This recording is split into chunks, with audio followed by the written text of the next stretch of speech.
Okay, everybody, today I'm going to do a little bit of a different video. I am just going to tell a story about how we, in our company, destroyed a building and was still able to keep them as a client. And we have a ton more buildings from them now.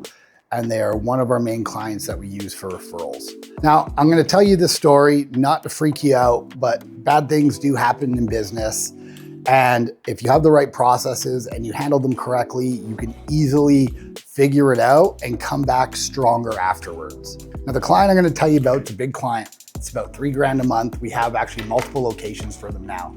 We've had them for over 10 years. They are an amazing client of ours. But in the first 2 years of us cleaning for them, we completely and utterly damaged their building. And it wasn't because of chemicals, and it wasn't because a cleaner left a door unlocked, these usually small things that end up happening, maybe a break-in because of it. So I tend to go to bed early.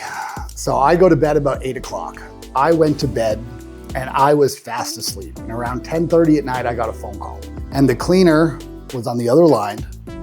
And he is Filipino, so his English is somewhat broken, but you can understand it. Great cleaner, still cleans for us today. And I answer my phone because I was the emergency contact at that time for after hours. And I'm like, hello? And he says, hey, sir, we have a problem. I drove into the building. And I'm like half out of it. I'm like, what? What do you mean you drove into the building? Like you just bumped the building? Like, what are you talking about? He's like, no, sorry, I drove into the building. I'm like, yeah, but like, what do you mean by that? You drove into the building? He goes, well, I put my car through the front of the building. And I was like, well, there's no way you drove through the front of the building. And I'm like, just send me a picture and we'll look at what we need to do to fix it. So I lay back down and I'm waiting for him to send the picture, and the picture comes through. And he literally drove his car through the front of the building. Not only was it in the front of the building, but the president of the company, and this is a huge company, it was his office. So his car was driven through the front of the building, which was brick, and was sitting inside the president of the company's office. So once I saw the picture, I jumped out, I called the guy back, I'm like, holy shit, you actually drove through the building? And he's like, yes, sir, that's what I'm trying to tell you. So I take a second, kind of regroup. I didn't even get into how it happened because the how at the time wasn't really gonna matter. I just had a problem I had to solve. So we sit back, we go to our CRM, we look at the emergency contacts for the building. We start calling all the emergency contacts, can't get a hold of them. In the meantime, I'm also calling the cleaner. I'm like, get your car out of there, take pictures. And then I have him and my manager go buy supplies so that they can clean everything up, put wood over the hole, because keep in mind, this is wintertime in Canada. So it's like -40 outside, freezing cold. So they buy wood to patch up, and then they buy some insulation for the other side to patch up over it. And this is all happening at like 10:30 at night. Home Depot closes in 30 minutes. Everybody's rushing around. So I have my managers go do that. And then I have to call the emergency line and for the business, and every single phone number that they had where we can possibly get a hold of somebody, I called. I had to call. I got a hold of one person. I asked if I could be passed through to the owner or the president. They didn't have his number, but they knew somebody that had it. And I had to call that person, and then I had to call that person. And I was probably on the phone for an hour with them. Finally, I get a hold of the president. And I'm like, listen, I'm extremely sorry. Something happened where my cleaner drove through the building, and he again I woke him up out of a dead sleep. And he was like, what do you mean we drove through the building? Exactly what I was saying. So I sent him the picture. He calls me back. He's like, holy, you actually did drive through the building. I was like, yes. We've actually solved it. We've got the car out of there. We've cleaned everything up. We put wood over the wall one side. We've got wood over the other side with insulation in between. But maybe you should come down and check it out. So he comes down, our cleaners are there waiting for him. They explain to him what happened. He was driving and his foot got caught underneath the pedal and his shoe couldn't get removed, and he drove right through it. So by the time the president of the company went down to the facility, I had my insurance on the phone, I had it filed, I had a case number for him, and they were looking into it, and they were gonna be sending somebody down within the next few days. We gave him all that information before he even left the office that night.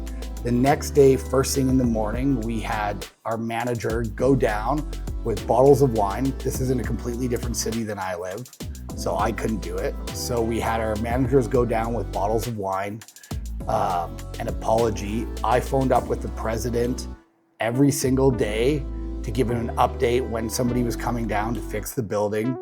We gave them credits on their cleaning. And then I drove down the next day to meet with him, take him out for lunch, everybody that was affected in it. So it was a huge lunch. And then the building got fixed extremely quickly because I was following up twice a day with the insurance every single day and handling the process to have somebody come down, do the analysis and inspection of it, then the contractors to come and fix the building. And it was wrapped up extremely quickly for them. And because of this, at the end of it, when I called the president, he said it was the most screwed up thing he's ever seen from a service provider. But because we handled it so quickly, and because we gave them credits, we took them out for lunch, showed them that they were valued. This was a one-time thing. They loved our cleaning. They already loved our communication. He's gonna let it go, and he never wants to see any other issues, which is totally fine. And then there have never been any other issues in this building. And a year later, he gives us another location in another city. And then a few years after that, he gives us another location in another city. And it's all because we handled the problem extremely quickly through the process. We gave him credits to show him he was valued. We took everybody out and we showed him that we genuinely cared, and this was a one-time mishap. So that's my story on how we drove through a building, kept the client, got more locations for them, and they always give us reviews. The reason why I'm telling you this story is because we work with a lot of people that do janitorial and commercial cleaning. And the amount of times I hear people blame the client for whenever there's an issue is astronomically high. It doesn't matter if it's a small complaint or it doesn't matter if it's a big complaint. It doesn't matter if you're responsible for doing it or it's their fault. You have to take responsibility for solving the problem. You are the business owner. The buck stops with you. So the quicker you can get to understanding that there's a problem and it doesn't matter whose fault it is, and solving that problem with a great attitude and showing the client that they're deeply, deeply cared for and you want to solve their problem and not passing any blame, the longer you're going to keep clients. People understand if there's issues, provided they don't continue to keep happening. If you look at a building that's cleaned 365 days a year, like a restaurant, it is going to be almost impossible to not have a small problem every once in a while. And over time, you're going to have a bigger problem every once in a while. That's just the statistics on it. You're in there every single day, 365 days a year. So how you solve the problem and how quickly you do it and how you make sure it's solved for good is going to reflect on your company. And it's going to allow that client to see that you care and you're going to solve things right away. And you're not gonna blame them for it. You're not gonna pass judgment. You're just gonna accept it and immediately solve it for them. And if you do that, you'll keep clients longer. The average length of time a janitorial company keeps a client for is about 1.8 years.